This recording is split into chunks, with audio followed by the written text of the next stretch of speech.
warahmatullahi wabarakatuh. Saya Febrianti Rofidatul Hasanah, mahasiswi Magister Pendidikan Matematika Universitas Islam Malang. Pada kesempatan kali ini saya akan membahas mengenai item analisis prosedur for classroom assessment in higher education atau prosedur analisis butir soal untuk penilaian kelas di perguruan tinggi. Nah, sebelum kita membahas mengenai analisis butir soal, pertama kita harus tahu dulu untuk apa sih fungsinya analisis butir soal.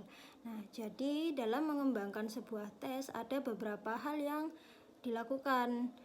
Ya, yang pertama seperti menyusun rencana tes atau spesifikasi tes yang meliputi pemilihan bentuk soal, seperti memilih apakah soalnya nanti akan berbentuk pilihan ganda, uraian, isian, benar salah, dan sebagainya.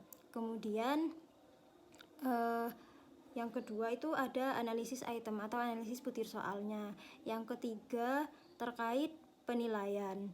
Penilaian ini atau soal tes ini akan dinilai seperti apa, teknik penilaiannya bagaimana. Kemudian yang ketiga investigasi mengenai apakah tes yang disusun ini sudah valid dan reliable tidak untuk digunakan, seperti itu.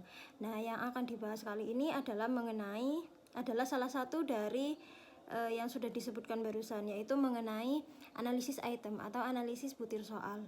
Nah, analisis butir soal itu apa? Analisis butir soal adalah proses penghitungan dan penafsiran statistik untuk setiap butir soal dalam sebuah tes.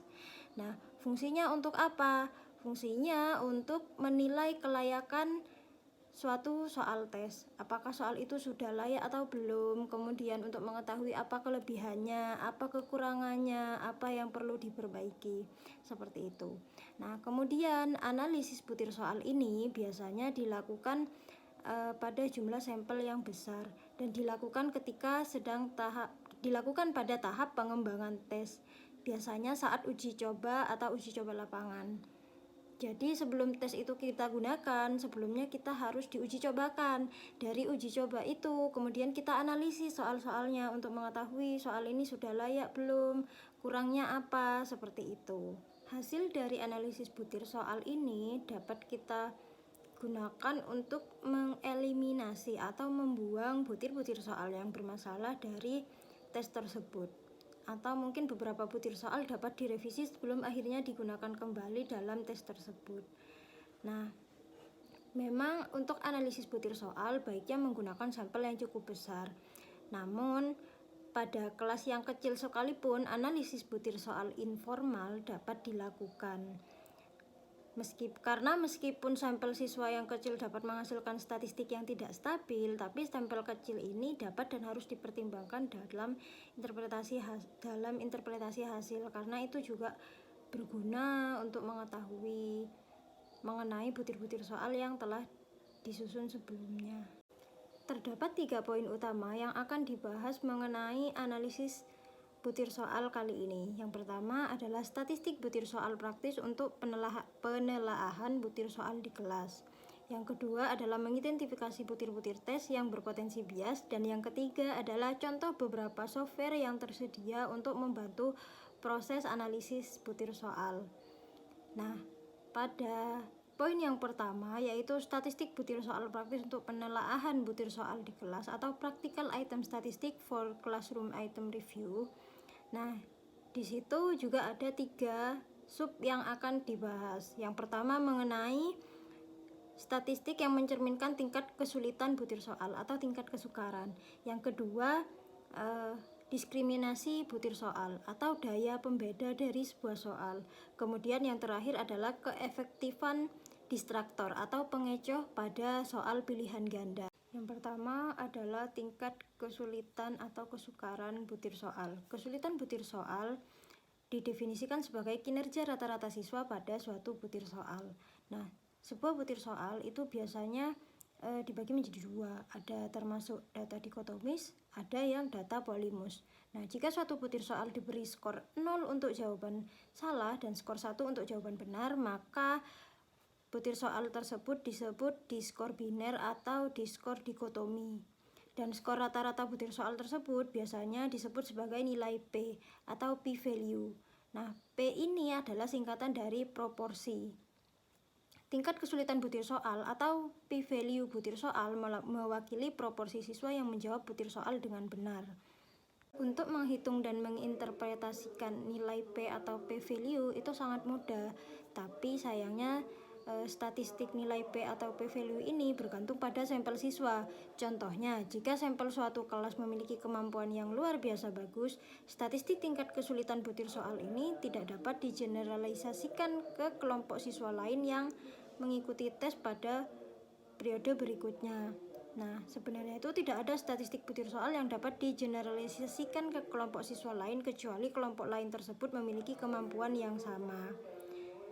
Tapi sebenarnya ada pendekatan untuk mengestimasi statistik tingkat kesulitan butir soal yang tidak bergantung pada sampel siswa tertentu. Tapi pendekatan itu rumit dan membutuhkan sampel siswa yang besar. Nah, pendekatan tersebut itu didasarkan pada model dan prosedur dari bidang teori respon butir. Nah, selain p-value atau nilai P, ada metode lain yang populer untuk menunjukkan tingkat kesulitan butir soal, yaitu dengan menggunakan nilai delta. Nilai delta adalah transformasi nonlinier dari nilai P ke distribusi normal dengan rata-rata 13 dan standar deviasi 4. Dalam membaca nilai P suatu butir soal, ada beberapa hal yang perlu diperhatikan. Salah satunya yaitu butir soal dengan nilai P yang luar biasa tinggi atau luar biasa rendah dibandingkan butir-butir soal yang lain. Nilai P yang tinggi menggambarkan butir soal yang mudah, dan sebaliknya nilai P yang rendah menggambarkan butir soal yang sulit. Nilai P yang luar biasa tinggi atau luar biasa rendah itu perlu ditinjau ulang dengan cermat untuk mengetahui apa kekurangan dari butir soal tersebut, sehingga butir soal tersebut menjadi sangat sulit atau sangat mudah bagi siswa. Selain soal-soal yang diskor dengan data dikotomi, terdapat juga soal yang diskor dengan data politomus, yaitu data yang diskor dari 0 hingga M, di mana M adalah skor maksimum pada suatu butir soal. Nah, biasanya teknik untuk menghitung tingkat kesulitan butir soal itu diperuntukkan bagi data yang diskor secara dikotomi. Tapi ada beberapa metode yang digunakan atau diperuntukkan bagi data yang diskor secara politomus.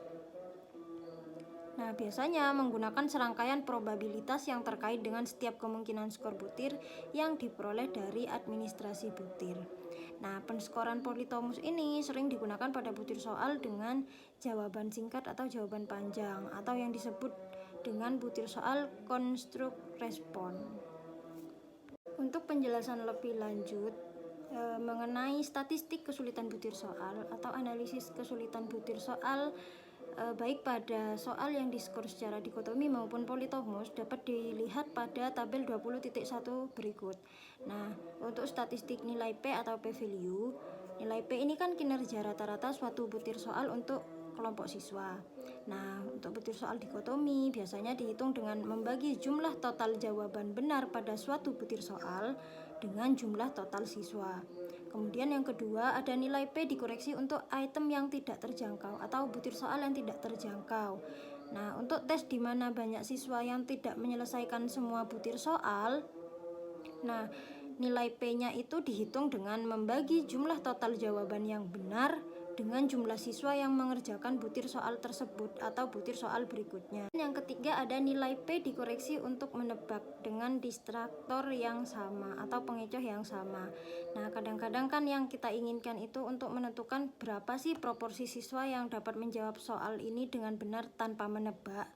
Nah, untuk menentukan hal ini, diasumsikan bahwa semua distraktor atau pengecohnya kurang lebih sama menariknya bagi siswa.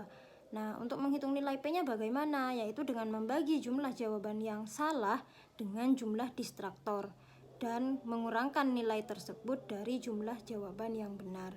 Nah, selisih ini adalah jumlah teoritis siswa yang menjawab dengan benar tanpa menebak. Membagi nilai ini dengan jumlah total siswa akan menghasilkan nilai P terkoreksi untuk menebak. Begitu. Tapi tentu saja ini hanya perkiraan dan berdasarkan asumsi yang tidak dapat diuji.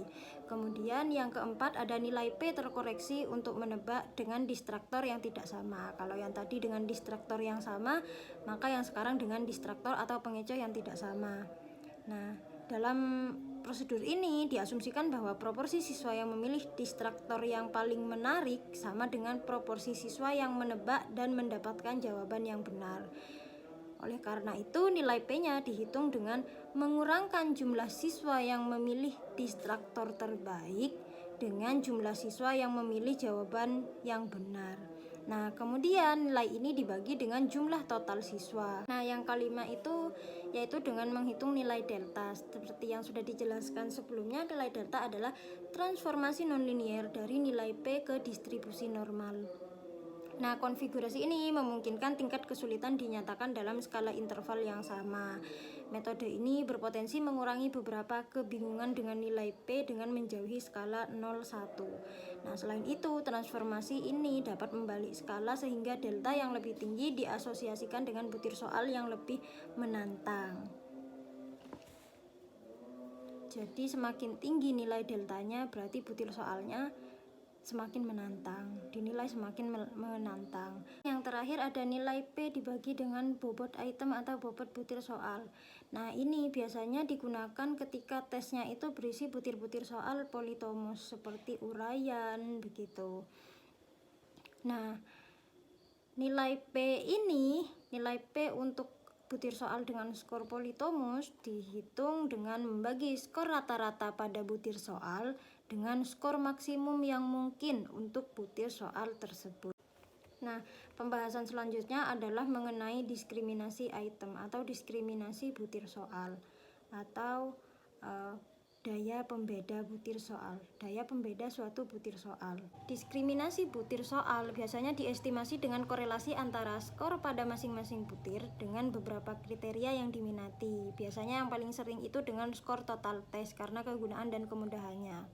Nah, diskriminasi butir soal ini mengindikasikan kemampuan suatu butir soal untuk membedakan antara siswa yang berprestasi tinggi dan rendah, atau memisahkan antara siswa yang sudah menguasai materi dengan yang belum menguasai materi. Nah, indeks diskriminasi biasanya pada data dikotomi itu dihitung dengan korelasi poin biserial atau korelasi biserial yang lebih dari 0,30 itu dapat diterima untuk sebagian besar tujuan. Pada tes di kelas harapannya nilai indeks diskriminasinya setidaknya 0,0. Jadi meskipun seorang pengembang soal tes, dalam hal ini guru atau dosen, ingin membuat setiap butir soal menjadi adil bagi siswanya dengan menghilangkan bias, tapi mereka juga harus berusaha untuk membuat butir soal yang paling efisien untuk bisa memisahkan atau mendiskriminasikan siswa yang sudah menguasai materi dengan siswa yang belum menguasai materi.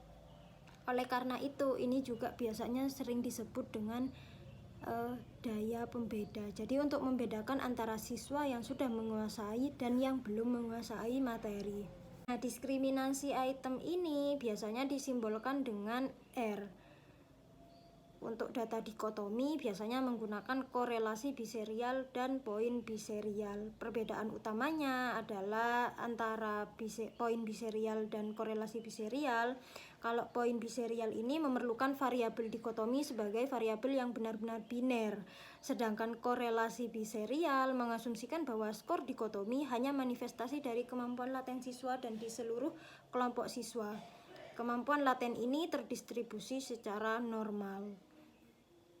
Nah, biasanya peneliti itu lebih memilih korelasi biserial daripada poin biserial karena statistik ini cenderung konsisten di seluruh sampel siswa yang berbeda. Selain menggunakan korelasi biserial dan poin biserial untuk menghitung indeks diskriminasi pada soal dengan data dikotomi, bisa juga digunakan dengan menghitung korelasi pi atau tetrakorik. Nah, kemudian untuk data politomus, untuk menghitung indeks diskriminasinya biasanya menggunakan, yang paling populer itu menggunakan korelasi poliserial dan polikorelasi. Nah, jadi korelasi poliserial itu sama seperti korelasi biserial, tapi dapat digunakannya dengan data tingkat item yang dinilai secara politomus. Nah, untuk polikorelasi pada dasarnya itu adalah perluasan dari korelasi tetrakorik untuk data politomus, seperti itu.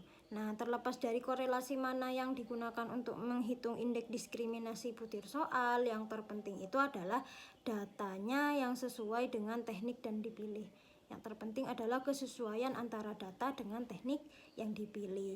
Kadang-kadang sebagai pengganti korelasi untuk mengetahui tingkat diskriminasi butir soal biasanya digunakan statistik D. Nah, statistik D ini adalah perbedaan nilai P pada kelompok siswa dengan kinerja yang terbaik, yang teratas dengan yang terbawah. Nah, tujuannya adalah agar statistik butir soal ini positif. Nah, statistik D ini memiliki interpretasi yang sederhana dan biasanya sering digunakan untuk merefleksikan daya diskriminasi atau daya pembeda dari sebuah butir soal yang dapat digunakan dengan data respon biner maupun politomus. Nah, indeks diskriminasi butir soal yang diestimasi dengan korelasi yang dipilih secara tepat merupakan cara yang paling baik untuk mengevaluasi sebuah butir soal tes. Semakin tinggi indeks diskriminasi suatu butir soal, maka kualitas soal tersebut semakin baik. Artinya, semakin tinggi tingkat indeks diskriminasi suatu butir soal, berarti kan soal tersebut dapat dengan baik membedakan antara siswa yang sudah menguasai materi dengan yang belum menguasai materi.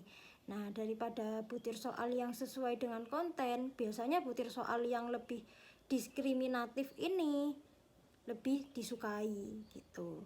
Nah, pemilihan butir soal ini biasanya jadi semakin rumit ketika kita harus memilih yang paling cocok berdasarkan kontennya atau yang berdasarkan pertimbangan statistiknya. Mengenai statistik diskriminasi butir soal baik pada soal dengan data dikotomi maupun politomus dapat dilihat pada tabel 20.2 mengenai statistik diskriminasi item atau butir soal. Yang pertama ada korelasi poin biserial. Korelasi poin biserial ini biasanya digunakan untuk menghitung diskriminasi suatu butir soal pada tes dengan butir soal yang diskor biner atau dengan skor dikotomi. Kemudian teknik ini sangat ideal untuk menentukan kecenderungan suatu butir soal berkorelasi dengan skor total tes. Yang kedua ada korelasi biserial.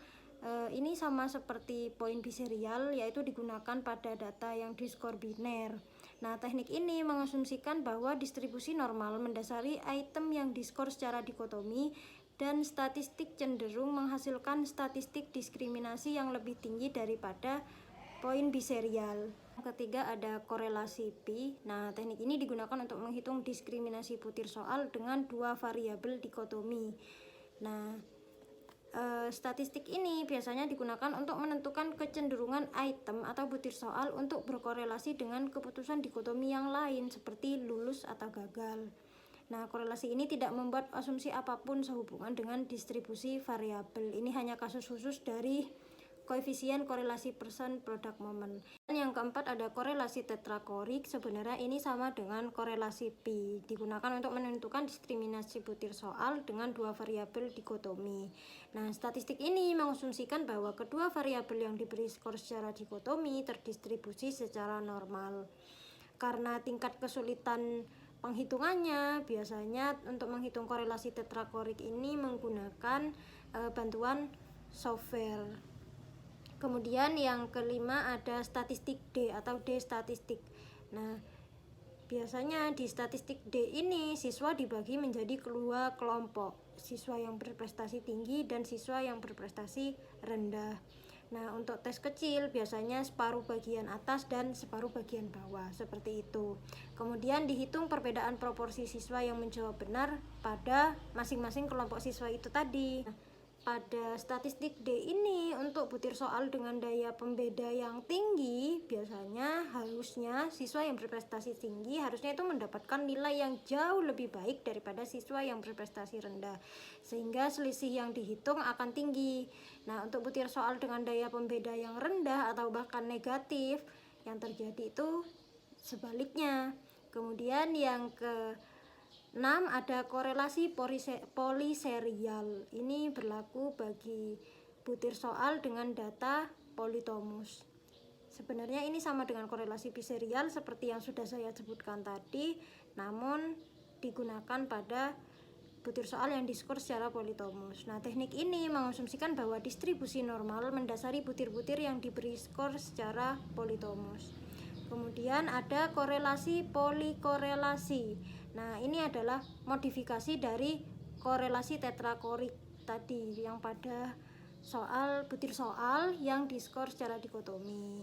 Tapi kalau korelasi polikorelasi ini versi modifikasinya khusus untuk item dengan skor politomus. Nah, teknik ini paling sering digunakan untuk mengkorelasikan skor pada butir soal politomus dengan keputusan dikotomi seperti lulus atau gagal. Seperti korelasi tetrakorik, korelasi ini mengasumsikan distribusi normal yang mendasari kedua variabel. Kemudian yang terakhir itu ada korelasi dengan item dihapus. Nah, ini dapat dilakukan dengan semua statistik diskriminasi item dan untuk semua jenis item. Nah, korelasi dengan item dihapus ini adalah metode untuk memodifikasi semua statistik diskriminasi butir soal yang telah disebutkan sebelumnya. Untuk tes dengan jumlah butir soal yang relatif sedikit. Biasanya ini digunakan pada tes yang pendek, yang soalnya sedikit. Untuk tes yang soalnya sama dengan atau lebih dari 20 butir soal, efek dari perubahan ini tentunya akan minimal. Selanjutnya adalah efektivitas distraktor atau pengecoh dalam butir soal pilihan ganda. Nah, salah satu kunci keberhasilan soal pilihan ganda adalah kecermatan dalam penulisan distraktor atau pengecoh.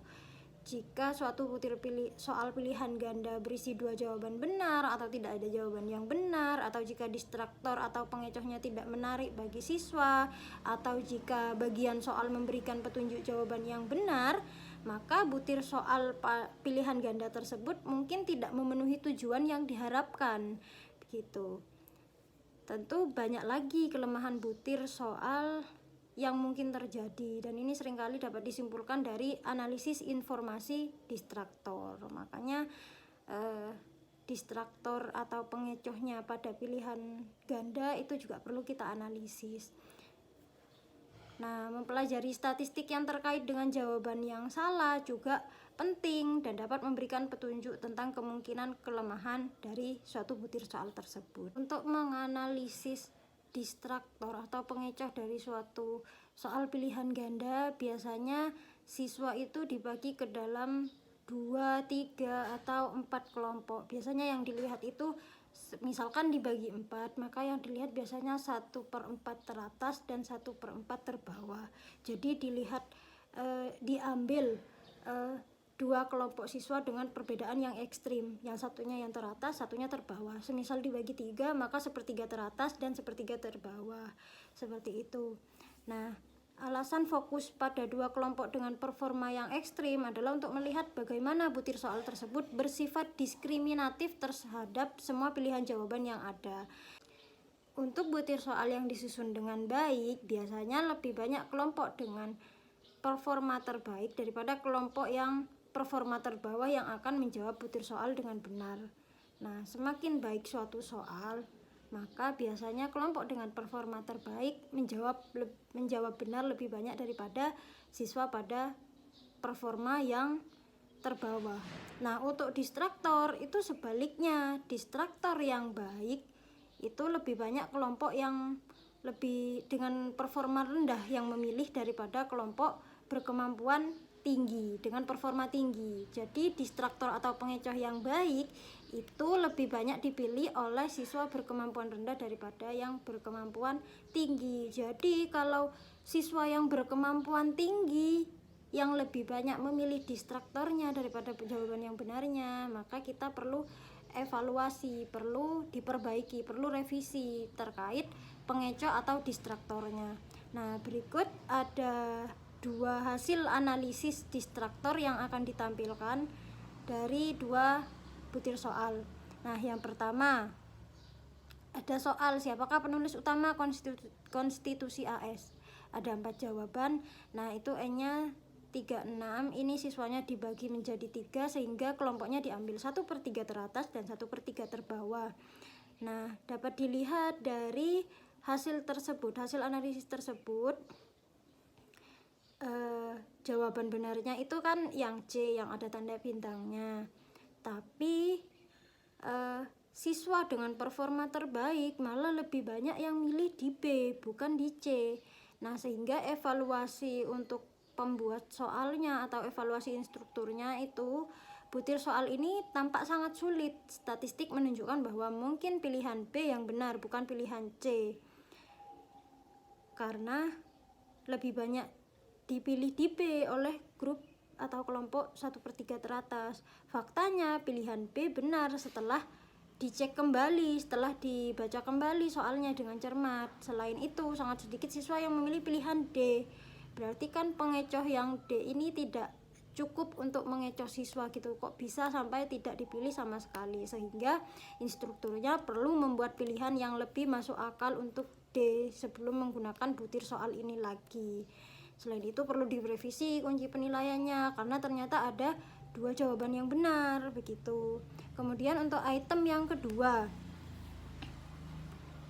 pada item yang kedua juga dibagi menjadi 3 kelompok, diambil 1/3 grup atau kelompok teratas dan terbawah. Nah, untuk evaluasinya di sini kan kunci jawabannya A, tapi B dan D tidak ada siswa kelompok teratas yang memilih sama sekali. Bahkan D pada 1/3 kelompok terbawah pun tidak ada yang memilih.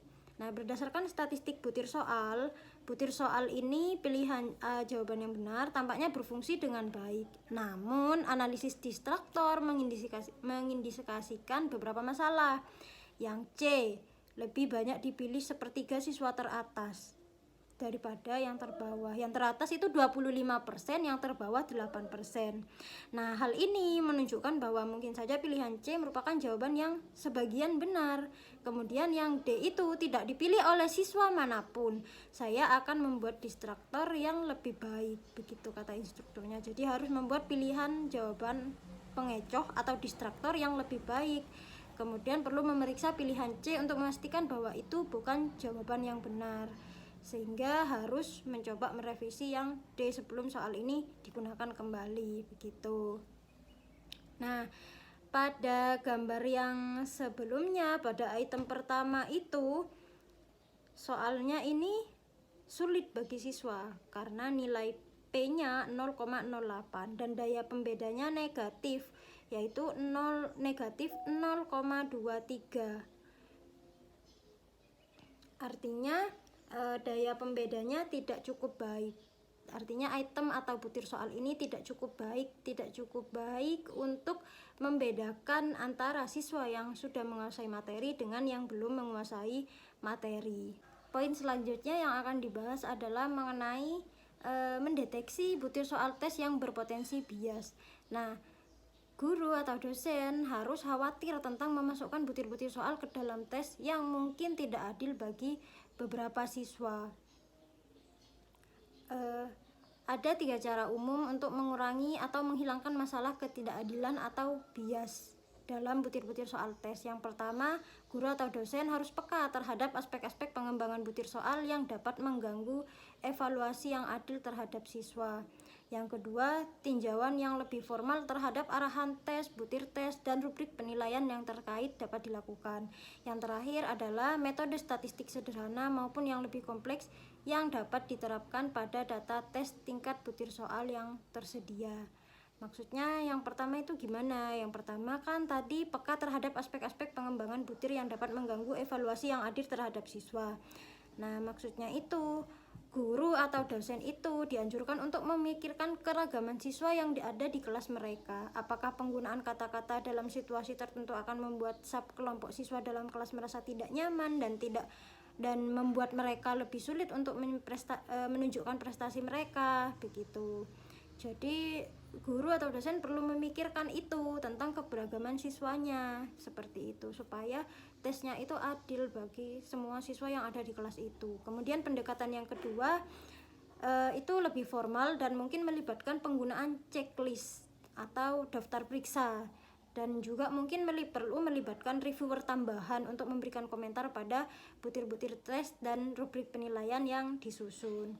Nah, beberapa contoh butir-butir soal atau pertanyaan yang dapat muncul dalam daftar periksa atau checklist. Yang pertama, apakah butir soal mengandung konten yang bersifat menghasut, kontroversial, atau bermuatan emosional untuk satu atau beberapa subkelompok siswa yang mengikuti tes.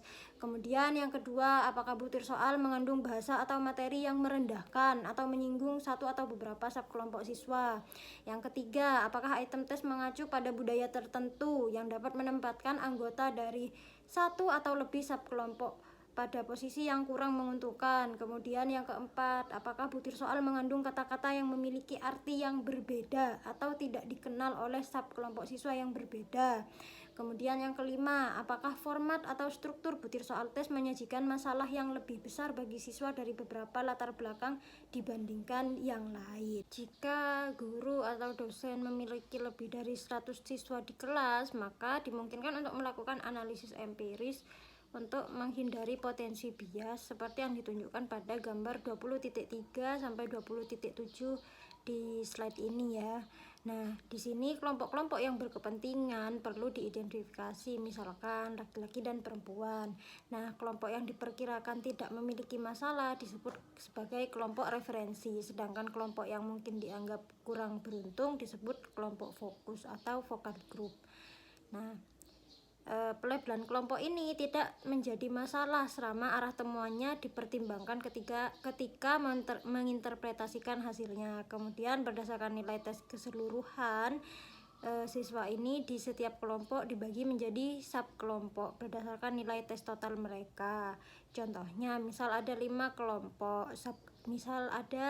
subkelompok dibentuk berdasarkan nilai total tes dari 0 sampai 8, 9 sampai 16, 17 sampai 24, 25 sampai 32, dan 33 sampai 40.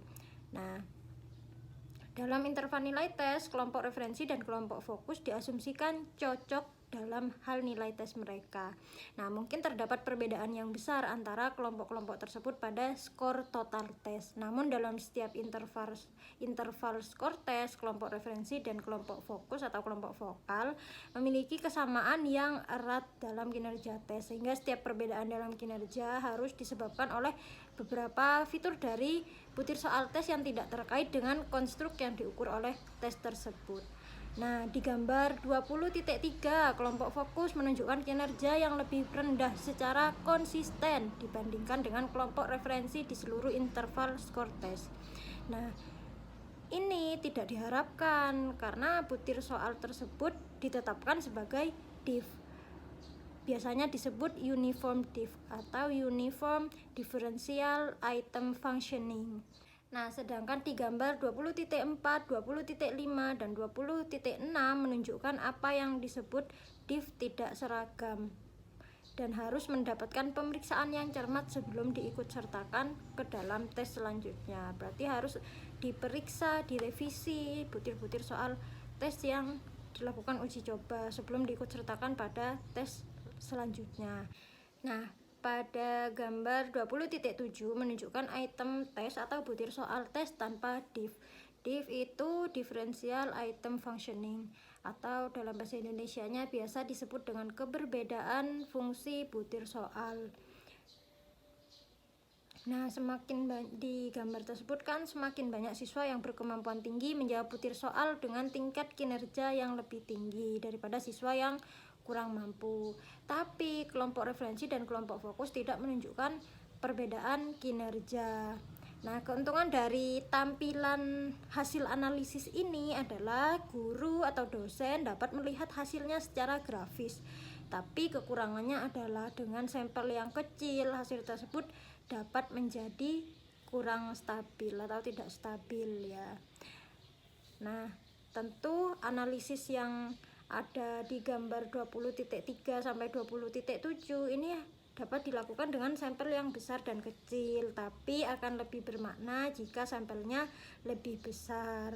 Nah, poin selanjutnya yang akan dibahas yaitu mengenai beberapa contoh software atau perangkat lunak yang dapat membantu untuk menganalisis butir soal. Menganalisis butir soal itu memang banyak manfaatnya, tapi menghitung statistik butir soal menggunakan spreadsheet atau dalam paket statistik yang kompleks dapat memakan waktu dan tentunya membosankan. Oleh karena itu, untungnya ada beberapa software yang dapat membantu untuk menganalisis butir soal dan dapat menyederhanakan proses tersebut. Mengenai software-software tersebut dan penjelasan singkatnya dapat dilihat pada tabel 20.3 berikut.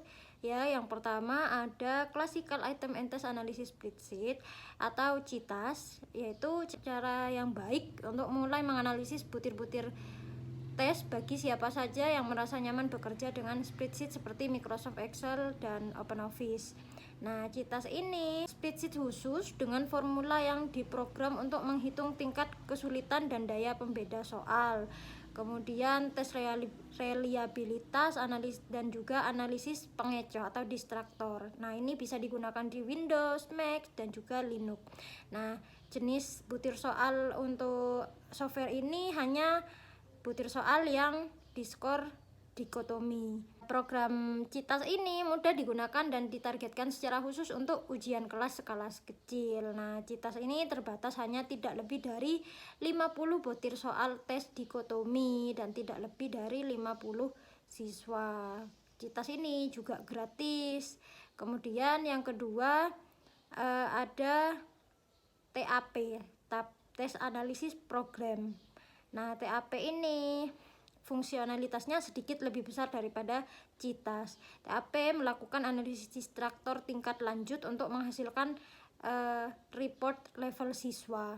Nah, ini hanya bisa digunakan di Windows dan bisa menganalisis tingkat kesulitan, kemudian daya pembeda, report siswa, dan analisis distraktor. Jika CITAS hanya bisa untuk 50 butir soal dikotomi dan tidak lebih dari 50 siswa, kalau TAP ini sedikit lebih besar, bisa sampai 20 siswa dan 90 butir soal tes yang di-skor secara dikotomi. Fitur-fitur ini membuat TAP cocok untuk beberapa tes di universitas.